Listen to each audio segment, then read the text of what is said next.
Kemahiran proses sains tahap 2.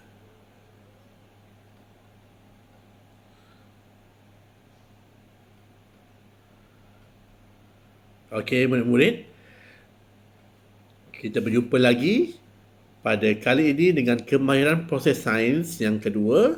Sebelum ini saya dah terangkan tentang kemahiran proses sains yang mengaitkan hubungan ruang dan masa. Dan pada kali ini, saya akan menyentuh berkenaan dengan kemahiran proses sains mentafsir data. Baiklah, mari kita belajar. Sebelum itu, pastikan anda sudah bersedia. Pastikan gadget anda sudah bersedia. Buku catatan, pensel, buku teks berada di hadapan anda semua untuk sebagai bahan rangsangan dan bahan rujukan anda semua. Okey. Okey, pada kali ini kita akan menyentuh berkenaan dengan mentafsir data. Apa itu mentafsir data? Okey. Mentafsir data ialah kemahiran dalam memberikan penerangan yang rasional tentang objek, tentang peristiwa atau pola daripada data yang dikumpulkan. Untuk pengetahuan anda, mentafsir data ni adalah salah satu bagaimana kita melihat dan kita menerangkan apa yang terkandung uh, dalam pemerhatian kita. Pemerhatian kita contohlah poster. Tahu poster? Poster COVID contohnya. COVID-19. Okey. Poster COVID-19 mesti menceritakan bagaimana tentang gejala COVID-19 kan. Jadi dari situ anda akan memahami berdasarkan poster atau berdasarkan apa yang diterangkan dalam poster itu. Dan anda cuba menyampaikan apa yang terkandung dalam poster itu. Baiklah, kita pergi seterusnya. Jadi, seperti mana yang saya katakan tadi, kemahiran memberikan penerangan yang rasional tentang objek, peristiwa atau pola daripada data yang dikumpulkan. Okey. Data-data ini boleh dikumpulkan melalui pemerhatian, melalui pemerhatian, uji kaji dan pemboleh ubah. Okey. Sebab itulah data itu mesti sudah diproses, kemudian kita lihat dalam bentuk bentuk ni nanti saya cerita. Bentuk ni dalam bentuk carta, jadual, rajah, gambar, rajah ataupun graf, graf palang, carta pie dan sebagainya. Ada banyak data-data yang dikumpulkan dalam bentuk-bentuk grafik macam itu. Jadi daripada bentuk grafik itulah kita nak sampaikan, kita nak tafsirkan data tersebut. Okey. Seperti mana yang dikatakan, data-data yang dikumpulkan ditafsirkan berdasarkan jadual, rajah, graf, gambar, poster dan sebagainya. Kan? Okey, kita lihat gambar di sebelah ini. Gambar apa itu? Siapa yang boleh faham berkenaan dengan apa yang ditunjukkan di dalam gambar ini? Apa dia? Seorang budak lelaki sedang minum air kosong. Kenapa air kosong? Siapa tahu? Mungkin air kosong ni adalah kepentingan dalam tubuh badan kita. Okey.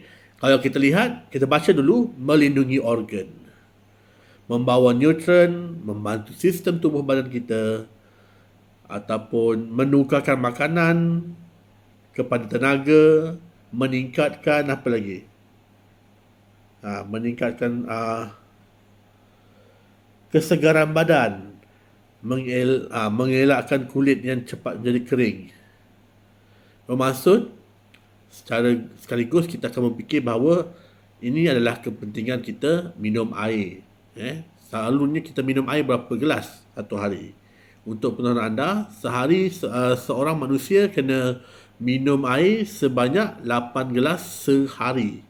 8 gelas sehari untuk mengekalkan kesegaran dan mengekalkan air dalam tubuh badan kita. Jadi di dalam poster ini poster, okey, tukar dah. Di dalam poster ini, dia adalah menceritakan tentang kepentingan air dalam tubuh badan kita. Bermaksud, itulah dia punya tafsiran data yang kita terima, iaitu kepentingan air dalam tubuh badan kita. Okey, itu poster. Yang awak lihat tu poster. Kita tengok yang tadi tu. Okey, ada banyak lagi bentuk-bentuk data yang dikumpulkan dalam bentuk grafik. Contohnya dalam jadual, carta pie. Carta pie dia bentuk bulat. Carta palang, graf menegak. Lepas tu carta pengelasan. Carta pengelasan ni contohnya haiwan. Haiwan yang bertelur, haiwan yang melahirkan anak, kita pisahkan. So, kita akan tahu bahawa haiwan ni melahirkan anak. Haiwan ni pula bertelur. Okey, kita klasifikasikan dia. Kemudian dalam bentuk graf, ini graf dan gambar rajah. Gambar rajah seperti mana kita lihat contoh poster tadi tu adalah salah satu daripada gambar rajah. Okey, sekarang kita ada satu perbincangan, satu gambar untuk dibincangkan. Kita boleh refer ataupun rujuk pada buku teks, muka surat 8. Muka surat 8. Di dalam itu dikatakan Faris dan rakan-rakannya membina 3 tempat makan burung. Bilangan burung yang datang direkodkan seperti dalam jadual di bawah. Okey, jadi dapatan data daripada Faris dan rakan-rakannya dikumpulkan, lalu dia membentuk satu jadual seperti ini. Itulah hasil dia. Okey, hasil dia bagaimana dia kumpulkan dapatan kedatangan burung-burung itu untuk makan kat situ. Okey, ada situ dibagikan tempat makan burung, bilangan burung, jumlah bilangan burung. Ada berapa hari mereka buat pemerhatian di situ? Siapa tahu? Berapa hari pemerhatian yang mereka buat? Okey, ada 5 hari pemerhatian yang mereka buat.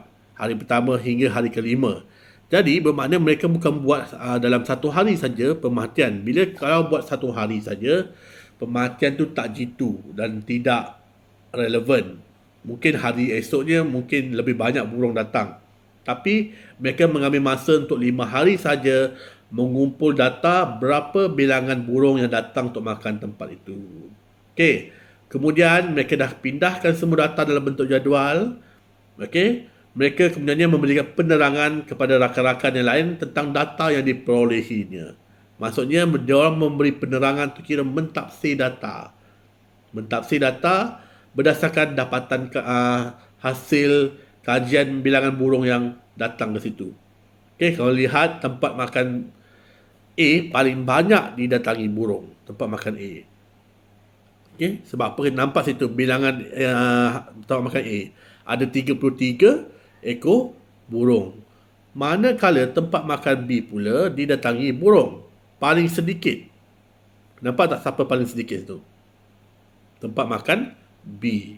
Dan untuk putaran semua, bilangan burung yang datang ini direkod selama 5 hari.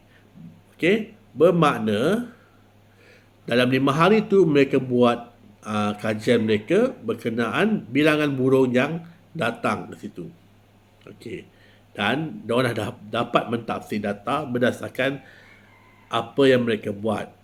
Okey, apa yang mereka kaji. Kita lihat soalan seterusnya yang kita akan bincang bersama. Okey, ini adalah carta pie. Carta pie adalah berbentuk bulat. Soalan di sini mengatakan apakah cara utama murid datang ke sekolah. Kalau kita lihat sini, carta pie ni ada 4 cara utama murid datang ke sekolah. Okey. Pertama, berjalan kaki yang berwarna biru, menaiki basikal, yang berwarna ungu tu menaiki kereta, dan yang hijau ini menaiki bas. Ada 4 cara murid datang ke sekolah. Jadi, soalan yang mengatakan apakah cara utama murid datang ke sekolah? Siapa tahu? Siapa yang paling banyak di sini? Awak nampak mana yang bulatannya ataupun dia punya keratan yang paling besar dalam catapan itu, itulah yang paling banyak sekali. Okey, sebab apa dia dah hampir menyeluruh. Yang paling sedikit apa? Siapa tahu? Yang paling sedikit sini ialah menaiki kereta. Tetapi yang sama dia punya bilangan murid datang ke sekolah apa? Apa yang dikatakan sama? Okey, yang sama ialah berjalan kaki dan menaiki basikal. Okey. Jadi, cara utama murid yang datang ke sekolah ni, yang paling utama adalah menaiki bas lah. Sebab dia yang paling besar. Dan di situ kamu dah dapat mentafsir data bahawa murid yang paling ramai datang ke sekolah ialah dengan murid yang menaiki bas. Okey, seterusnya. Ini adalah carta palang. Carta palang ini menunjukkan jarak yang dilalui oleh kereta mainan. Jarak yang dilalui oleh kereta mainan. Dan dia dah bahagi kepada dua, iaitu jarak yang dilalui dalam bentuk cm dan kereta mainan. Bergerak lagi. Okey. Jadi, berapakah perbezaan jarak yang dilalui oleh kereta mainan A dan E? Berapakah perbezaan dia? Mana A? Ini A kan? Mana kenderaan kereta E? Okey, kereta E. Okey. Perbezaan dia. Okey, anda boleh buat soalan. Perbezaan jarak yang dilalui oleh kereta mainan A lebih jauh daripada kereta E. Itu pun boleh saya terima. Itu senang. Okey, ataupun lebih detail lagi, perbezaan jarak yang dilalui oleh kereta mainan A adalah sebanyak 50 cm berbanding kereta E hanya 10 cm sahaja. Itu yang paling dalam lah kalau nak mentafsir data. Tapi yang paling senang tadi ialah saya katakan berapakah perbezaan jarak yang dilalui oleh kereta mainan A dan E ialah perbezaan jarak yang dilalui oleh kereta mainan A dan E adalah adalah kereta mainan A paling jauh berbanding dengan kereta E. Itu adalah bagaimana kita tafsir data berkenaan dengan perbezaan jarak ataupun kita nak baca carta palang yang berada di sini. Untuk tuan-tuan murid-murid, anda kena melihat dahulu carta palang tersebut, barulah anda boleh membuat sebarang penerangan ataupun tafsiran data. Selain itu juga, saya membuat tambahan sedikit berkenaan dengan mentafsir data ini sebab apa kebanyakan soalan-soalan mentafsir data ni sering kali muncul dalam ujian ataupun peperiksaan. Okey. Kalau soalan itu mengatakan apakah corak perubahan graf tersebut? Apakah corak perubahan pertumbuhan anak benih? Apakah corak perubahan bilangan burung yang makan di situ? Okey. Kalau dia berbentuk graf ataupun carta palang, awak nampak di sini, soalan mengatakan apakah corak perubahan ataupun pola ni. Dah habis belum habis lagi jawapannya semakin meningkat, menurun atau tidak berubah atau sekata. Okey. Cara mentafsir data begini adalah mengenai corak perubahan adalah awak mesti lihat bagaimana kedudukan graf tersebut. Kalau dia semakin meningkat, awak nampak dia makin meninggi. Dia makin meninggi. Itu jawapan dia. Kalau dia ada meninggi dan menurun, awak katalah semakin meningkat dan menurun. Ataupun ada yang meningkat tapi dia mendatar lepas tu. Semakin meningkat dan sekata. Itu yang cara memberi jawapan untuk soalan berkenaan tafsiran data. Ada juga meningkat, menurun, meningkat, sekata dan menurun. Yang ini. Dia ada perubahan carta palang tersebut.